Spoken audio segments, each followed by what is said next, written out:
Hey, what's up, everyone, and welcome back to Cinematic Reviews presented by Quantum Podcasts. As always, I'll be your host, Chris, and this is a show about all things movies and TV. Well, we're going to return to the MCU today for our Marvel episode of the week with Eternals, which is actually one of the first episodes that I did on the podcast back in 2022. So this will be a rewatch episode, so you'll see Eternals rewatch on the title. That is what that means. We previously talked about this film already in the first year of the podcast, so it's really awesome that we kind of get to circle back to the very beginning of when this show started and get to see if my thoughts have changed whatsoever. Spoiler, they did not. This movie is still terrible, but we'll get into all that later on. Before we get into all that, though, we got a bunch of reactions to go through today. A couple of Netflix movies that came out. Actually, one movie, one documentary. Another movie that I've been wanting to watch, and I finally pulled the trigger on it and bought it this weekend and watched it. And then also a new release of a show that I have no real ties to, but it is one that my sister really wanted to go see, so we're going to touch on that as well. And then we'll have a little sneak peek for the triple feature episode Scary Story of the Universe. I did see Scary Movie 6 last night, and so a little sneak peek there, and then I'll be seeing Masters of the Universe at some point today. So it's a full weekend of theater for me. This will be the third time that I've gone this weekend to the theater, which I think is the most that I've gone to in a theater in one weekend. So busy. Before we get into everything, though, a couple reminders at the top of the episode. You can watch the show every week at youtube.com/The Cinematic Reviews. You can also listen to the audio version on whichever podcast you deem worthy. We are around the world, so just go ahead and search Cinematic Reviews. You can find the show on there. Also, follow the show on social media, X, Instagram, Facebook, TikTok. We're on all of them. Post all the graphics from every episode you see on here, news updates, rankings, popcorn ratings for all the new releases coming out. I just posted the Scary Movie 6 popcorn ratings, so go ahead and check that out. Also, check out the official website, cinematic-reviews.com, where you can set up a profile and use the popcorn rating on movies as well, just like I do on the show. You can also create your own ranking lists like I do also on the show. There's trivia games to test your movie and TV show knowledge. So much stuff to do on there. You can watch the episodes, watch the shorts, just all in one place. So go ahead and check that out. So with that, let's head over to news and reactions for all of those reactions and the Scary Story of the Universe sneak peek.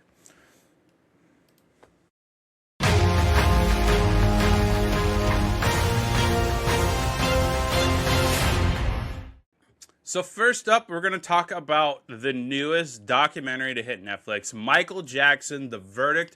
This is a documentary on the infamous courtroom, not necessarily debacle, but just chaos that unfolded with the Michael Jackson trials of what he was accused of sexually abusing children at Neverland. No surprise that Netflix came out with this documentary, only a few months after the Michael movie popped into theaters, and they publicly announced that movie would not show any of the trial stuff. So Netflix is like, here, hold my beer, we'll take care of it for you. Here is Michael Jackson, The Verdict. It's actually a really well done documentary. It gives you an inside view of what that courtroom was like, what the media the media played into this trial, this big celebrity-centered trial, much like the Depp and Amber Heard trial. The media, social media to be exact, had a big impact whether legally they were supposed to or not. That's just kind of the circus that you sign up for when one of these trials is centered around a celebrity, especially one that is on the level of Michael Jackson. And of course, the category of crimes that he was charged or accused of. He was found not guilty on all charges. We all know that historically. That is what the jury decided to come up with based on the evidence that was presented to him, which was quite a bit of shocking evidence. There was video testimony, witness testimony, testimony from Michael himself in a documentary that he did around that time that supposed abuse happened. But yeah, looking at the documentary itself, though, it was very well put together. Quite a bit of mixed reactions to this. I think releasing it a few months after the Michael movie is going to stir up a lot, you know. But like I said, it's not shocking when they publicly stated that the Michael movie would not show the trial stuff. Hollywood and everything wants to remind everybody that, hey, there's a whole nother half to this story, and you're forgetting one of the biggest courtroom battles in history surrounding Michael Jackson, who was, you know, arguably the biggest star at this time. And they just want everybody to remember that, hey, you know, there's another part to his story. It's not just this up and coming pop sensation around the world. There is some dark shit that's centered around him as well. So Hollywood wanted to remind everybody that, hey, there's a whole nother part to this story that movie did not portray. For legal reasons, of course, because they could not do it. Now, will they show it in the sequel that supposedly is coming out within the next year or two? Potentially. I guess that is something that the legal part of that studio is going to have to figure out when they do start putting together Michael 2. But again, looking at this documentary for what it is a very well done documentary. It gives you testimony from both sides of it, from the prosecution side to the defense side. You get members of Michael's family speaking out on it, people that were close to the Jackson family. You get fans that were actually there at the courtroom. Just an array of different point of views and perspectives on what this trial did to people, not just to Michael, but to the people around Michael and of course the kids that were involved with it as well. But so check out Michael Jackson, The Verdict, if you are curious on how well this documentary did, if you want to, you know, be reminiscing of the time, if you grew up watching it. If you have no idea what I'm talking about, go ahead and check out this documentary, because it does do a really, really good job at breaking down what exactly happened throughout this chaotic trial period for the allegations against Michael Jackson. So Michael Jackson, The Verdict is now on Netflix for you to view. I gave this 4 popcorns on the rating. Like I said, it is a really, really good documentary. It's just a little... It's no coincidence that this comes out, you know, literally 2-3 months after the Michael movie came out. But for what it is a really, really good documentary that Netflix did. Documentary is still probably the top streamer for these documentaries. The quality that they put into these is really good. For the most part, they get both sides of the story. There's been a few documentaries that I've watched where it is heavily sided on one, but they do kind of give you a little glimmer of the other side of the whatever the subject matter is of that documentary. But this one does a really good job at kind of balancing it out and getting everybody's perspective from all different angles for this trial period. Also on Netflix, we have a new rom-com that just hit only a few days ago. This one came out on Friday. It is titled Office Romance. It stars Jennifer Lopez and Brett Goldstein. Brett Goldstein, you've probably seen on Ted Lasso. And Jennifer Lopez, of course, she is just a superstar, you know, singer, songwriter, actress as well. They are the two centerpieces for this rom-com centered around Jennifer Lopez's Jackie Cruise, who is CEO of Cruise Airlines, or Air Cruise, the airline company that her father started, and then now she has taken over as CEO. And then Brett Goldstein plays Daniel Blanchflower, a British lawyer that has come over to help out in their legal department, while also dealing with some personal things like the incarceration of his sister, which is the real reason why he came to New Jersey, to oversee her and protect her and to make sure she gets released in one piece. Daniel and Jackie end up, you know, growing in this romance together as they work on a deposition case where Jackie is being accused of backing out of a deal for, I guess the best term would be for personal gain, just kind of backing out on a deal that was written in contract. Turns out that is not the case. You know, she is within her legal right to shift gears and try to grow her company.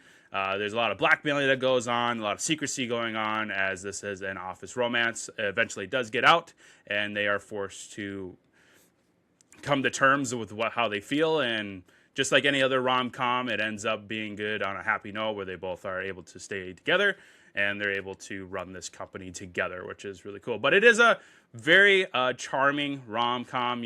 It's your typical rom-com.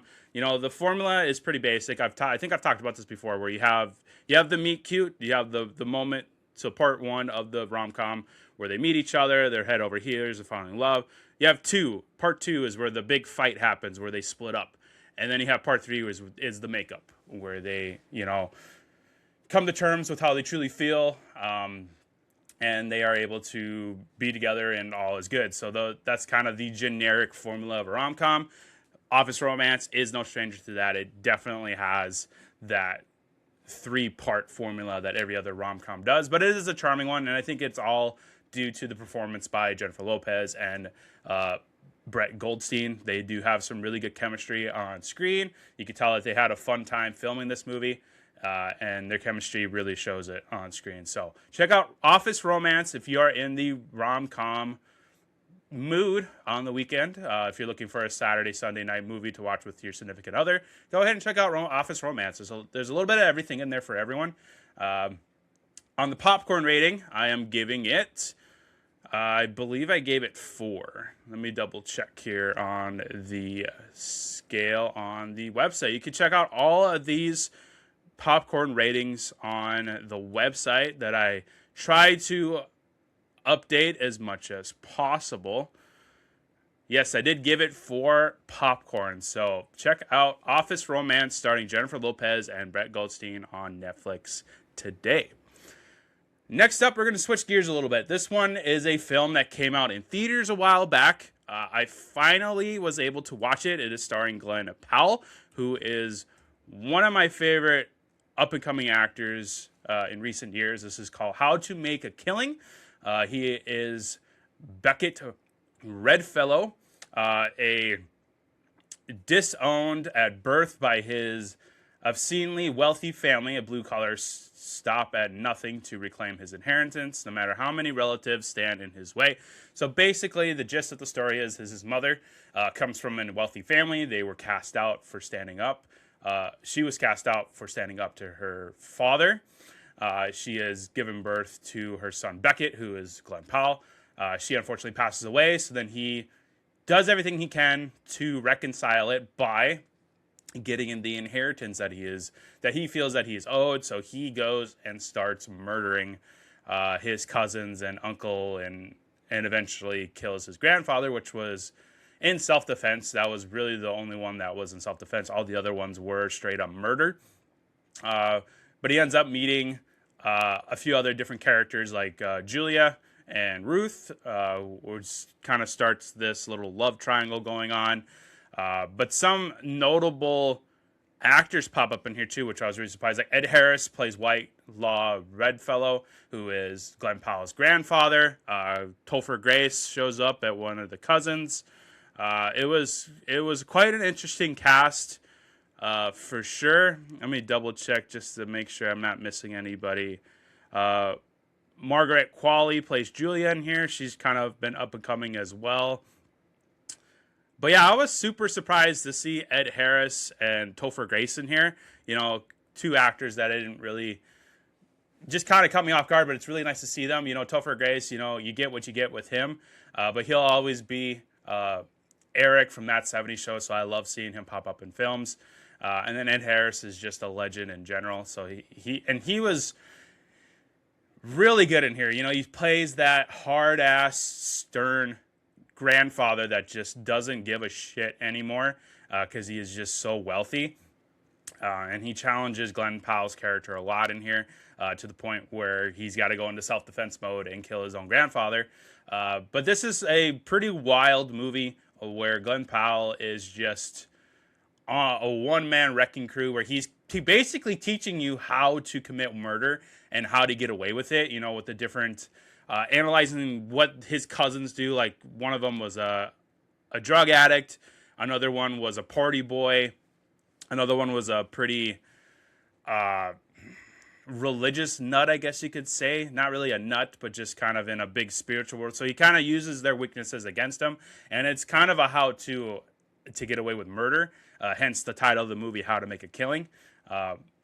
And it's a wild ride. It's a different side of Glen Powell. I don't think we've really seen a lot.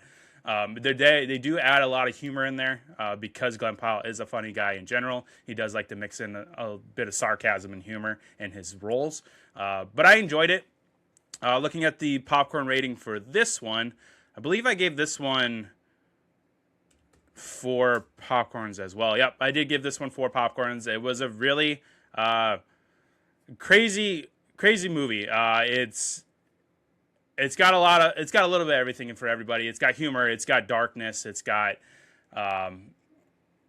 it's just got a little bit of everything. Got romance, it's got drama, it's got a thriller aspect to it. You know, the whole time I'm kind of asking myself, like, am I supposed to root for Glen Powell, or am I supposed to be appalled by him because of what he's doing? Is, you know, part of me is like, hey, yeah, go for it. Get that inheritance that your side of the family got screwed out of. But then also, like, is murder the right choice? You know, this conscious moral dilemma within you as an audience. Like, are we supposed to root for Glen Powell? Are we supposed to be glad that he's in jail for all this? It's one of those weird and crazy mixed feelings movies where it's like, am I supposed to feel bad that I'm rooting for him, or am I supposed to be happy that he got arrested? Like, it's kind of like a Walter White Breaking Bad situation, which a lot of movies and stuff like that are trying to replicate now, where it's like, are we supposed to be rooting for Bryan Cranston, or are we supposed to be appalled by him, or is there a mixture of both? And so that's kind of the vibe that I get from this movie, How to Make a Killing, on, I believe it's not on any streaming service right now, but you can buy it. I think I bought it for like $10 at Fandango at home, so that's just in my Glen Powell collection. But eventually this will end up on a streaming service. Maybe Netflix picks it up, or maybe Prime Video picks it up. But check it out. It's an entertaining movie. It's Glen Powell being Glen Powell, and I absolutely love him. He's one of my favorite up-and-coming actors in the last few years. He's just kind of make a splash for his name since probably Top Gun Maverick when he was Hangman. All right, next up, we got one more reaction today, and then we'll get into that sneak peek. So, The Amazing Digital Circus, The Last Act, is the show that I was talking about that I really had like no idea of what was going on with this. This is a show that my youngest sister absolutely adores, and our local theater was showing the final episode, which they titled The Last Act. So I took her to that and figured, why not talk about it on the show? I'm sure there are Amazing Digital Circus fans out there that are maybe curious on what I thought, you know, looking from the outside in. Prior to watching The Last Act, I did see a couple of episodes ahead of time, so I kind of get the gist of it. It kind of centers around this group of characters in this virtual world where, leading up to the final episode, they made you want to believe that humans were thrown into this game and they're stuck in there like a prison. Well, it turns to find out with the big twist at the end that actually what had happened was the subjects, the humans that they classified as subjects, they scanned their brains and collected the copy of their consciousness and just threw them into this program. So the avatars in here, the people think that they're trapped in this game, but they're actually just a copy of themselves in the real world. That was kind of the big reveal at the end. It is a pretty interesting show. Maybe if I'm bored one day, I'll go ahead and watch, you know, all 9 episodes and just kind of get the full scope of the show. But I believe this is like a YouTube exclusive show that eventually made its way onto Netflix. The final episode, well, they actually showed episode 8 and episode 9 at the theater. So I ended up watching episode 8 twice. But eventually this will be coming out on YouTube, I think, on June 19th. And then I'm sure Netflix will eventually have the episode 8 and 9 on there as well. But like I said, it is an interesting show. I think the character that I liked the most was Jax. He seemed to be the character that was, I think, misunderstood the most, and I kind of connected with him a little bit on kind of the things that he was struggling with. Everybody in this program, I guess, has their own secrets, their own trauma that they bring with them. Jax, I think, has the biggest amount of trauma, and that has kind of made him the way he is. He's kind of an asshole totally to everyone, just really closed off. But he does, at least in the final episode that I saw, he starts to show that he's just like everybody else. He has all these emotions, doesn't know how to react with them, how to kind of control them, and he ends up falling in love with one of the other characters in this game, or this program, named, I think it was Ribbit, was the frog one. And he just didn't know really how to express how he really felt about her. So he kind of turned into a dick towards her and pushed her away. But deep down, he could tell that he actually loved her. And just, that constant battle that I'm sure a lot of us can relate to, on controlling our emotions, how to tell people how we really feel, especially the strong emotion of love, can be very complicated. But I did enjoy it. It's a very interesting and very unique show. And I'm kind of glad that I did go see this. But I'm also glad that the fans of this show got to see this in the big screen. I hope that this kind of becomes a thing where even these smaller shows on YouTube and things like that get the theater option, so that those fans can also experience this and with the crowd and on the big screen with the loudspeakers. So very, very well done. Looking at the popcorn rating for this one, I gave it, let's pull it up here. I gave it 4 popcorn, so it looks like it's a 4 popcorn day today. I did enjoy it. It's a very unique, a very charming show, and very relatable, that a lot of audiences seem to have fallen in love with. It's got such a huge following, and with it being on Netflix, it could gain more audience members, especially with them showing the last act in theaters. So check out The Amazing Digital Circus. If you are curious on what this show is, if you're a huge fan of it, go ahead and check out the last act in theaters for a limited time. And then, like I said, that final episode will be coming out on June 19th, I believe, on YouTube, and then eventually on Netflix, I'm sure. So check out The Amazing Digital Circus today. Lastly, and then we'll take a quick break, and then we'll get into our featured film today. So Scary Story of the Universe. If you if you haven't watched last week's episode, last time on the show, I revealed that we're going to do a triple feature episode. First time ever on the show. Scary Story of the Universe, where I'll review Scary Movie 6, Toy Story 5, and Masters of the Universe. Masters of the Universe and Scary Movie came out this weekend. And then Toy Story 5 will come out on June 19th. So we'll have about a week gap in between. The triple feature episode will come out on June 20th. But I'm very excited. So Scary Movie 6, I was very surprised by how much I enjoyed it. Now, it's not the greatest movie in the world. You got to take these scary movies for what they are. But to just kind of give you a sneak peek of where my vibe is at with Scary Movie, I did post the popcorn rating for it. I did give it 3. I won't reveal the ranking yet until the episode comes out. We'll go in and I'll talk about the ranking all 6 scary movies together. But I did give it 3 popcorns. Not a great movie, but it's still entertaining. A lot of the jokes were geared towards Gen Z. And if you haven't seen yet, there is quite an uproar on social media with the backlash on this movie, especially from the Gen Z viewers out there. And all I can say to them is Marlon Wayans warned you guys. He warned everybody that no one's off limits. I mean, there were jokes about Republicans, Democrats, blacks, whites, Asians, Gen Zs, boomers, millennials, like Avengers jokes, anime jokes. The K-pop Demon Hunters popped up in there as Marlon Wayans' shorty parodied one of their songs. It's got everything. Weed smokers, non-weed smokers, alcoholics.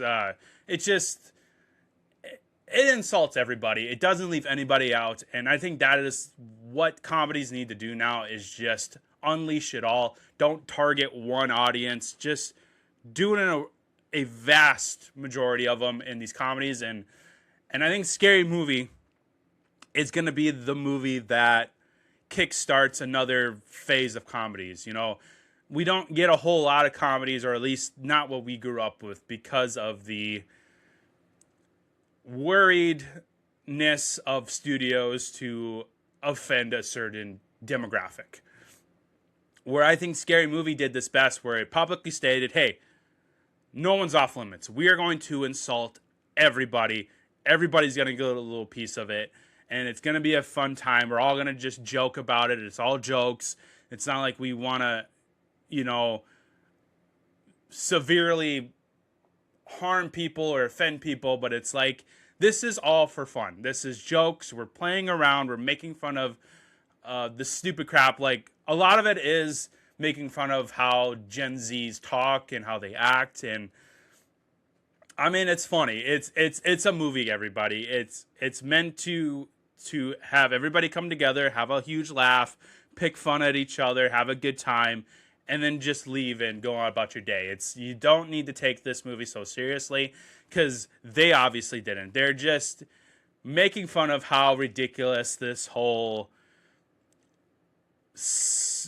what's the word I want to use? Just sensitive minds are out there. It's just, everybody's getting attacked. I mean, they attack Kevin Hart. They attack Shaq. They attack Dr. Phil. Like, everybody is not off limits in this movie, and they did a really good job. And it's a true franchise movie, because they talk about, you know, the first Scary Movie. They talk about Scary Movie 4, Scary Movie 3, Scary Movie 5. Like, this is a franchise movie, and it brings back a lot of the pieces that we remember from the Scary Movie franchise. This one in particular kind of goes back to the very beginning, where the first Scary Movie was basically a ripoff of Scary Movie 1. This is essentially a ripoff of Scary Movie 6 and Scream 6 and Scream 7. So they're kind of going back to the Scream franchise while also tying in all these other movies that we've gotten with, like John Wick. That was probably one of my favorite parts, was them ripping off John Wick at the end. You have The Substance. You have Get Out. That scene with Shorty sinking into the chair was hilarious. You have other characters coming back, like Officer Doofy, and Sidney Campbell and Shorty. It's got a lot of familiar faces from previous Scary Movies in here. Like I said, Shaq comes back. Anthony Anderson comes in from the Scream franchise. I enjoyed it a lot. Is it a great movie? No. It's a decent movie, but it's a funny where you can just turn your brain off and just have a huge laugh with a bunch of people. So go check out Scary Movie 6, out now. Masters of the Universe is also out this weekend. I'll be seeing that later today. And then Toy Story 5 will come out on June 19th. So we'll recircle all this back on June 20th when the triple feature episode comes out, Scary Story of the Universe. Well, that's going to do it for today's news and reactions. We're going to take a quick break. Then we'll get into our featured film, Eternals. This episode is brought to you by Dubby Energy. Still drinking energy that quits before you do? Stop crashing, stop shaking, and start performing. Meet Dubby Energy. Clean energy made for gamers, creators, and anyone who refuses to slow down. With zero sugar, no jitters, and no crash, Dubby keeps you locked in whether you're grinding ranked, streaming for hours, or pushing through those late nights. There's no crash, no fade, just gas. Drink different, perform better. Grab Dubby Energy and use code Cinematic10 to get 10% off your order today.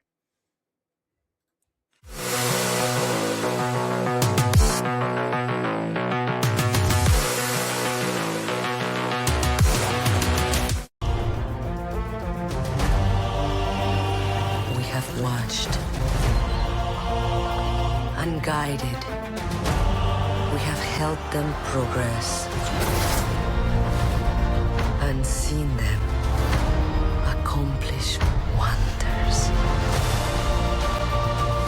Throughout the years, we have never interfered. Until now.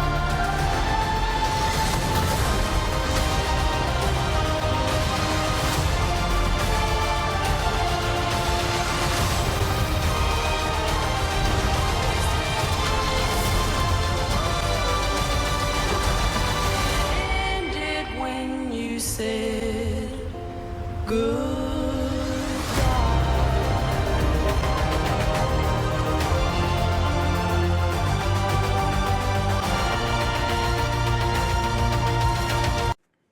So Eternals came out on November 5th, 2021.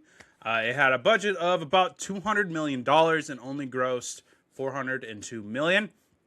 So I guess it doubled its money at the box office, but with marketing and things like that, I think it ended up being labeled a flop.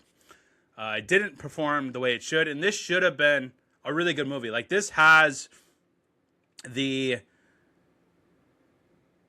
potential of being a great movie. This could have been the next, big Avengers film. But the writing just really held it back. Some of the performances weren't as great as they could have been. But at the end of the day, I think it just reflects on the writing, the story that they were trying to tell. And it just didn't work. This is the worst MCU project to date. That's how I felt going into it. That's how I felt coming out of it for today's episode. It's just not good. And I contributed all to the writing. It just did not work. It was not what fans wanted. It's not what it could have been. It could have been a great ensemble movie, but I just didn't get that feeling. I was bored a lot throughout of it. There were a couple of action sequences that I really like, particularly the speedster scenes with Makari. Her power is speed, so she's essentially, Quicksilver or the Flash in this part of the universe. Her scenes were great. The way they handled a speedster, I don't think has been done as well since. But aside from that, I mean, it's cool to see actors like Gemma Chan in here, Richard Madden from Game of Thrones, Angelina Jolie, Salma Hayek, Kit Harington from Game of Thrones. You have Barry Keoghan, who is great in here. Bill Skarsgård voices one of the Deviants, which I had no idea until I did the research for the episode today, that Skarsgård voiced Crow, the kind of leader of the Deviants in this movie. I had no idea. I mean, Harry Styles pops up in the post-credit scene, which has amounted to nothing. Mahershala Ali, you only hear his voice, but they set up for him to become Blade. That has led to nothing because that movie has been dead in the water ever since that this one came out. They just can't seem to get that one going. And this movie is just kind of there. The only reference we've gotten to this movie since 2001 or 2021 is seeing the Celestial in the ocean in Brave New World, because that's where one of the battles happens with Sam. That is the only reference that we really have gotten from this movie since 2021. So Marvel itself has really abandoned this movie and it abandoned the idea that these guys could eventually team up with the Avengers. Maybe they pop up in Doomsday or Secret Wars, but this is a movie just kind of came and it just got forgotten for rightful reasons, because of the writing and just the honest truth of it just being lackluster. It's just not a good movie. It doesn't do anything for the universe. If anything, it complicates the universe even more, because you have that line in here where it's like, where were you guys when Thanos happened? They were told that they couldn't interfere with human stuff. Like, they just had to sit back and let it kind of happen. It's probably one of the weakest explanations ever. Like, they could have easily stopped Thanos, but I guess they had to have Thanos snap and they had to let the Avengers snap it back. But it was just a really weak explanation on why they didn't show up to help fight Thanos. And that's just kind of the general vibe of this whole movie. So, brief synopsis. The saga of the Eternals, a race of immortal beings who lived on Earth and shaped its history and civilization. Basically, it surrounds a group of gods that have different abilities among them. They team up together and they are supposed to help civilizations grow throughout time. You know, you have what's the character? Phaetos. Um, his power is kind of like technology. He can basically create anything. So he slowly builds these new technologies, like the wheel, like the engine, to help push civilizations forward into the future, but also to not go too overboard, and to push them beyond their current limits. So they're essentially gods in a way of moving civilization from the next step on in evolution. Again, it's pretty weak writing for this. Like, they could have just, yeah, it's just a bad movie. It complicates things. It makes no sense, and it's just a bunch of characters with random abilities forced together and try to save the universe from one of their own. So, like, it's a tale as old as time. Icarus, he's kind of this Superman figure in this team. He ends up turning on against his team to keep the mission going that the Celestials have programmed to do. All the other teams have kind of just realized, like, hey, we're not actually helping humanity. We're probably making it worse, and we need to forget the Celestials and just be a part of humanity on Earth. Whereas Icarus is like, no, I'm still loyal to the Celestials. We have to move on with the mission. We have to help this population grow so that the Celestials can harvest them and create more Celestials.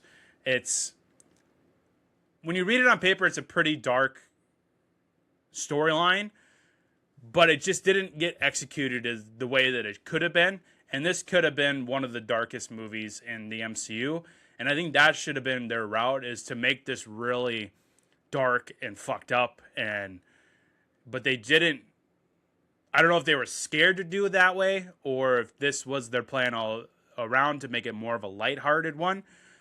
But for me, reading what this was on paper, I think they should have leaned into a more darker tone and really separated itself from the rest of the MCU and just kind of went full dark mode, full this is completely fucked up mode, and just kind of give us a different style of MCU movie rather than your typical, let's add a bunch of humor, let's make it a little lighthearted, let's make it for family because we have kids coming to this. I would have went the other direction. I would have made this more fucked up. I would have had Blade in here because that is a dark character, things like that. And I think it's just the direction they wanted to go, their vision for this movie just didn't get executed as well as it could have been.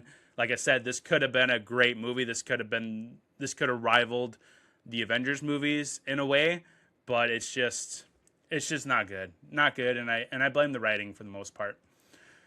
So let's kind of touch through the cast here, and then we'll get into the categories and things like that. So we have Cersei. She has psionic powers, which basically means she can rearrange molecular structures of objects. We see her turn the Celestial into this like marble statue in the ocean. You see her at the very beginning of the movie where she's, creating water for the crops. So her power is a little bit unusual. It's one that I'm not too familiar with. I had to actually look up psionic powers on Google because didn't know what do we call her powers, because I still don't really understand her power. She can basically manipulate molecules. Like we see that scene in the school where there's an earthquake happening and she touches the one artifact and it turns into dust so it doesn't land on the kid. So, I mean, she can turn objects into different objects, I guess.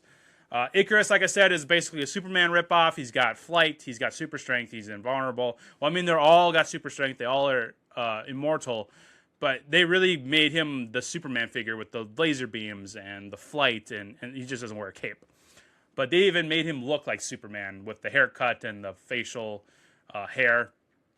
But Richard Madden is a good actor, and it's just unfortunate that this will be what he's known for in the MCU, is this kind of really bad Icarus role. And then, of course, at the end, they have to lean into the Icarus story even harder and have him fly into the fucking sun to really drive home the fact that Icarus flew too close to the sun, and he literally have him fly into the sun, which was the dumbest thing you could have done with that character. We have Thena, not to get mistaken with Athena, because they make that line in there. Like, it's Thena, played by Angelina Jolie. She's basically the goddess of war. She's got super strength. She's invulnerable just like everybody else, but she kind of summons these weapons, and she's just the goddess of war. She is the best at hand-to-hand combat.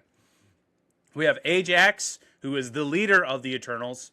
She is played by Salma Hayek, I love Salma Hayek.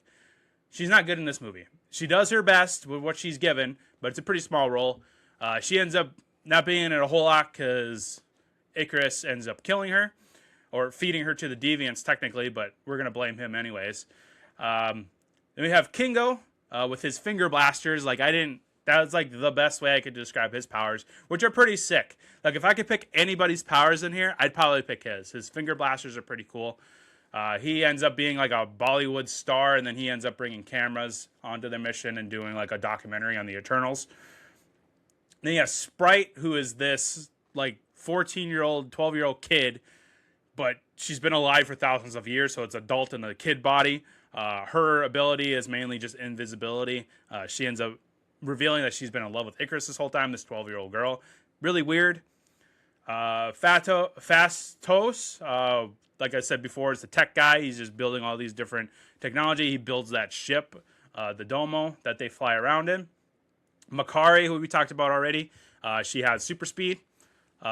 Probably the best part in the movie was when she's doing super speed on Icarus and just beating the shit out of him. We have Druig, played by Barry Keoghan. He does mind control. He disappears quite a lot in the movie because he's off with his own community that he mind controlled to protect them. Then we have Gilgamesh, who is basically super strength, like even more stronger than the typical Eternal. He ends up being the protector of Thena because she starts losing her mind. And so those two are kind of paired together. Crow, one of the kind of like the deviant leader, voiced by Bill Skarsgård. We have Karan. He is the cameraman for Kingo. He is actually pretty charming. He's probably the best character in this movie because he's us. He's like us if we were traveling with superheroes, videotaping them, asking them questions, saying, hey, I'm just a human. You have all these superpowers, but you have to remember that we're just humans. We need help, and he was really charming, really respectful, and probably the best character in this movie. And then Dane, played by Kit Harington, Jon Snow from Game of Thrones. He is supposedly in the comics the Black Knight. They kind of tease that at the end of the post-credit scene where he gets that sword, and Mahershala Ali's there as Blade. Led to nothing. We haven't seen Kit Harington again in the MCU, but he is kind of got a thing with Cersei. So he's kind of the love interest there. So that kind of rounds up the cast. There's some heavy hitters in here.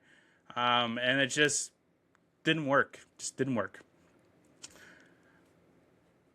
We're going to return to comic versus movie. We don't do this a whole lot on the show, but since I'm not too familiar with the Eternals, and maybe a lot of you aren't either, I wanted to, touch up on comic versus movie again. So the origins, different from the comics. So in the comic, the Eternals are like an experimented version of mankind.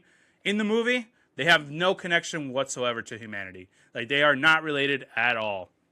So I thought that was interesting that they changed the origin of it.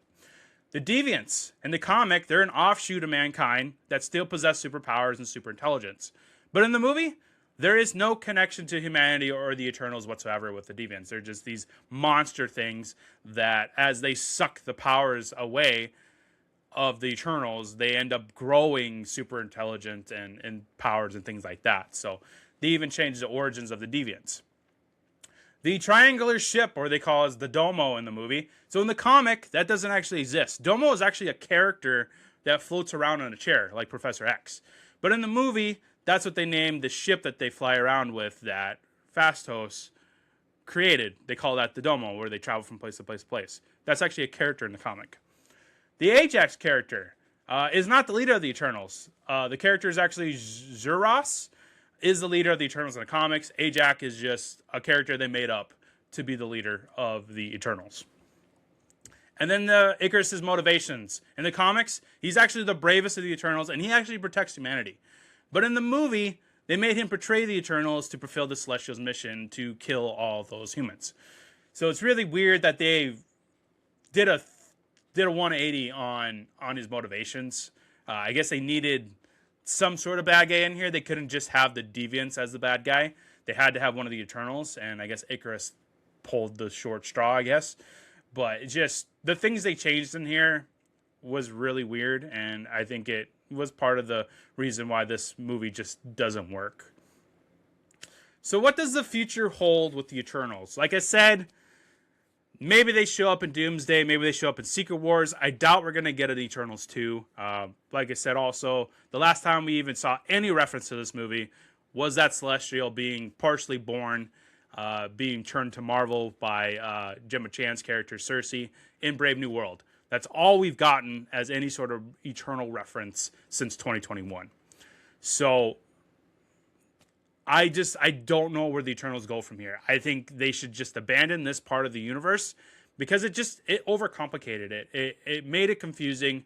Fans, when this movie came out, fans were like, what the fuck did we just watch? Like, this is not the MCU that we fell in love with. And, and people they tend to push away different, but this was the bad different. Like, this was, if they would have planned this a little better, if they would have slowly introduced Eternals throughout the Marvel universe and then had an ensemble movie Eternals, I think that would have probably been better. Ease audiences into the different members of the Eternals, not just throw 10 characters at us and just give us 2 seconds of backstory on each one. Like, maybe introduce us to Cersei and Icarus first, and then maybe have Druid come in, and then maybe have Makari show up, and then do an ensemble. Kind of do the same way that they did Avengers, where each character kind of gets their day in the sun, and then we put them all together for one big showdown. I think that would have been probably a lot better. But at the end of the day, I think their approach and the writing that went into this really was a detriment to it. And then, like I said, those 2 useless post-credit scenes, we're probably never going to see Harry Styles again in the MCU. We're probably not going to see Mahershala Ali's Blade. We probably won't even see Kit Harington pop up ever again as Dane, who would become the Black Knight in the comics. So it's just 2 really useless post-credit scenes that got everybody excited, especially the Blade one. I mean, I want to see Mahershala Ali as Blade. Like, he would have been great, but they just, for some reason, can't get that movie off the ground. It's just ridiculous how much rewriting and delaying and it's just ridiculous. So let's get to the categories here, and we'll try to point out some of the highlights of this movie, because there are highlights. And so, iconic scenes. Again, these are the scenes that you think of when you hear Eternals. So a couple of nominees here, and then I'll give you the one that I think. So Cersei and Icarus fight a deviant in London at night. It's a pretty cool action sequence. Then we have Gilgamesh dying to protect Angelina Jolie. It's a pretty sad moment. At least that's what it intended to be. Didn't give a shit that Gilgamesh died. And then you have Eternals versus Icarus on the beach. That Makari fight in particular, where she's using her speed to fight off Icarus, is one of the best scenes of the movie. It's actually, it's up there as one of the best scenes in the MCU, actually. And then the 2 post-credit scenes I put in here. And not because they're good. It's because they left us hanging for so long. Like, the Harry Styles one was just confusing. He's Eros. I guess he's the brother of Thanos in the comics, if I remember right. And then you have Blade and Dane, Kit Harington's character, which was supposed to set up the Blade movie. And it just left us hanging. And that's why it's iconic, because it's like, oh, I remember those 2 post-credit scenes. They were supposed to expand this universe even more. And then they just kind of abandoned it, just like they did with the rest of the movie. So that's why it's iconic. It's because they left us hanging, not because they were good.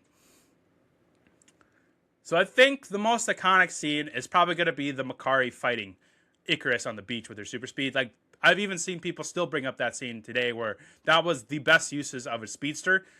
Better than the Flash, better than Quicksilver. Maybe not Quicksilver in Days of Future Past. That was pretty cool. But this Makari fight with Icarus on the beach is one of the best speedster sequences in all of comic book movie history. So that's got to be the most iconic for sure. The let's fucking go moments.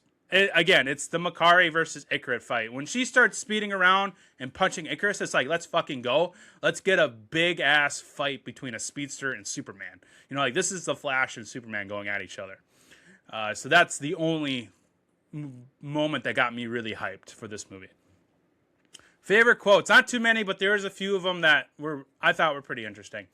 This one from Thena: "We have loved these people since the day we arrived. When you love something, you protect it." This one from Druig: "I've watched humans destroy each other when I could stop it all in a heartbeat. Do you know what that does to somebody after centuries? Could our mission have been a mistake? Are we really helping these people build a better world? We're just like the soldiers down there, pawns to their leaders, blinded by loyalty." Really deep realization by Barry Hogan's character. You could tell that he truly did love these humans and all the Eternals. You could tell that they really do love them, except for Ikaris. Ikaris doesn't give a shit because he's blinded by sheer loyalty to the Celestials, which is the complete opposite of what his character is in the comics, which is a shame. But some really deep thoughts here from Druig, and he's not wrong. Like, I can't imagine this. What would do to the Eternal psyche? You know, having all this immense power and not being able to help the world, like not being able to help them fight Thanos. Like, I wish we would have spent more time on that, on how that destroyed their sanity and not being able to help these humans that they love. And I would have loved to see a scene or a couple scenes where we see the Eternals react to half the population being disappeared. You know, like, did any of them disappear, or were they just protected by the universe to not be snapped? You know, that would have been interesting to see. And then this one from Ajax: "5 years ago, Thanos erased half the population of the universe, but the people of this planet brought everyone back with the snap of a finger. The sudden return of the population provided the necessary energy for the emergence to begin." So that's the second time we've mentioned emergence. Now, if I remember right, Thor: The Dark World had another type of emergence.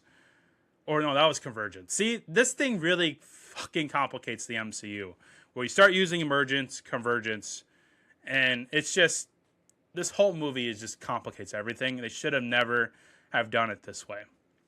But I thought, you know, mentioning Thanos, that's the kind of thing that I would have wanted to see more of in this movie, was how they reacted to Thanos snapping half the population, and then them reacting to Iron Man snapping back that population and then making Thanos disappear.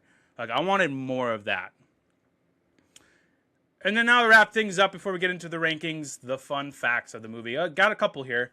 Lauren Ridloff had difficulty in reacting in scenes when she is required to interact with the digital character or in action sequences due to her deafness. She plays Makari in the movie. She credited Angelina Jolie, who helped her by using a laser pointer pen to guide her in the direction she would be required to look at. So that's really nice that they helped her maneuver around the set because she's deaf, and so is her character. Also, Lauren's father gave the main cast lessons in American Sign Language so that their usage of the language to communicate with Makari was all the more genuine. So they actually learned sign language when they, like Barry Keoghan uses it a lot when he talks to Makari, uses sign language to communicate to her. That was genuine. They were taught to do that by her father. According to Kevin Feige, Gemma Chan being cast as Cersei was done because he deeply regretted that her talents were wasted in Captain Marvel and wanted to work with Chan in a film once again. She was one of the group members of Jude Law's clan in Captain Marvel. She was the one with the sniper rifle, I believe. So she ended up getting cast again in this movie to get a bigger role, I guess. So now she is Cersei in the universe. The deviant character known as Crow is depicted as a single-minded being bent on destruction and death. In the comics, his character is secretly involved in a forbidden relationship with Thena, and he is a slightly more noble villain.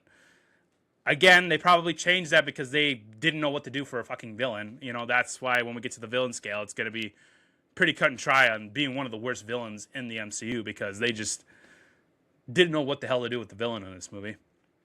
And then lastly, the dog that spots the deviant monster in the water couldn't stop wagging its tail during filming, and so the tail had to be digitally altered in post-production. Get a fucking dog trainer, man. Like, you have to digitally remove a tail because you couldn't control the dog on set.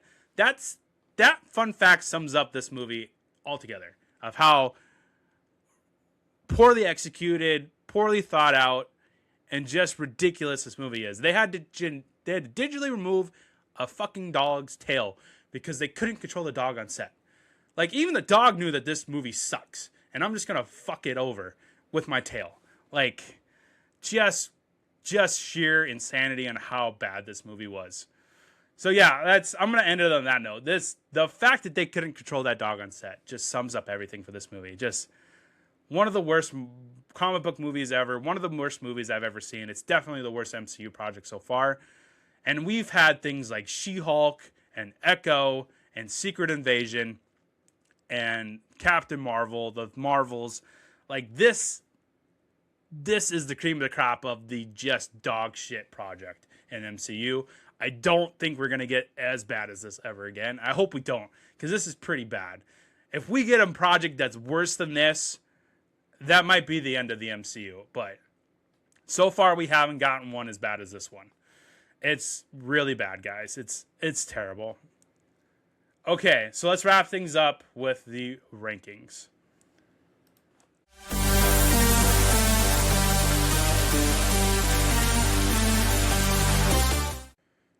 Okay, I'm going to pull up the MCU rankings here on the website. Again, you can set up a profile at cinematic-reviews.com, and you can rank the MCU like I am doing. So like I said, Eternals is the worst project. So it's sitting at 51 out of 51 projects. So let's kind of just go through the bottom tier here. So we got Eternals at 51, The Marvels at 50, Secret Invasion at 49, Echo at 48, Captain Marvel at 47, Thor: The Dark World at 46, and The Incredible Hulk at 45, She-Hulk, Eternal Law at 44, Moon Knight at 43, Agatha All Along at 42, The Falcon and Winter Soldier at 41, and Miss Marvel at 40. So that is your bottom tier. It's bad. Eternals is bad. Like, I really wanted to find something to bump this up over the Marvels, because I really did not like the Marvels movie, but I couldn't find really any redeeming quality other than the Makari fight with Icarus on the beach where we get to see the speedster power. That's really the only scene that got me a little bit of excitement in this movie. Otherwise, this movie is just dog shit. Probably from the dog that couldn't stop wagging its fucking tail on set because he knew that this movie was dog shit. So yeah, Eternals, 51 out of 51. The villain scale. Again, as a reminder, we look at the motivation, the costume, and the performance by the actor of the villain. Well, it's a twofer here because I just didn't really know which one was the true villain. You have Icarus and you have the Deviants. Mainly Crow, who is voiced by Bill Skarsgård. Icarus, played by Richard Madden, who is a good actor. Like, he's really good in Game of Thrones. As Robb Stark. Like, he's a great actor. It's just not a good performance by Icarus. It was pretty uneventful. Like, it's just one note and just not a good performance. The costume was pretty cool. I do like the design of the Eternals with the different colors. So like Icarus is blue. He's got the gold like hieroglyphics on it. When he does the laser, it's pretty cool. But that's really the only good thing I could say about it. Like, the motivation, they completely changed his motivation from the comic. He's just a blind loyalty to the Celestials. Like, just pretty generic cookie cutter villain where he's just blinded by loyalty just to have a villain. Like, that's not even who he is in the comics. So the fact that they changed it was dumb. They could have just had Crow be the villain, honestly. But then even in the comics, he's not a true villain either. Like I read in the fun facts segment, he has a relationship with Athena and is slightly more noble of a villain.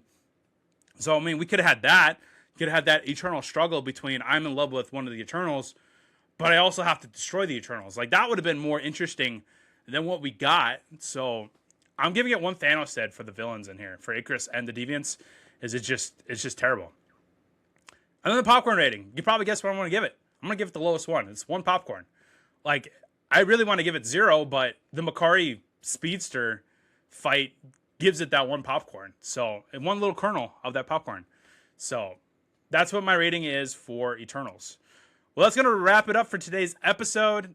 Next week, we're going to dive into another Disney show with Hawkeye, which I'm super excited about. Haven't seen it since it came out.